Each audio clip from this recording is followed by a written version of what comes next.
முத்துவின் வின்எஸ்எஸ் brand அரிசிகள் தரத்திலும் சுவையிலும் என்றும் number 1.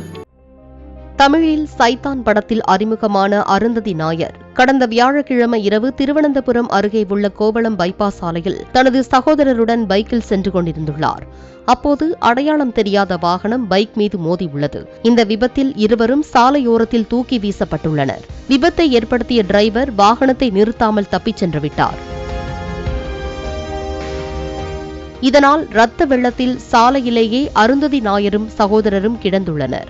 சுமார் 1 மணி நேரத்திற்கு பிறகு இருவரும் மீட்கப்பட்டு தனியார் மருத்துவமனையில் அனுமதிக்கப்பட்டனர். அங்கு இருவருக்கும் தீவிர சிகிச்சை அளிக்கப்பட்டு வருகிறது. இதில் அருந்ததி நாயரின் நிலை கவலைக்கிடமாக உள்ளதாக சொல்லப்படுகிறது. தொடர்ந்து வென்டிலேட்டரில் வைத்து அவருக்கு சிகிச்சை அளிக்கப்பட்டு வருகிறது. போலீசார் வழக்கு பதிவு செய்து தப்பியோடிய டிரைவரை தேடி வருகின்றனர்.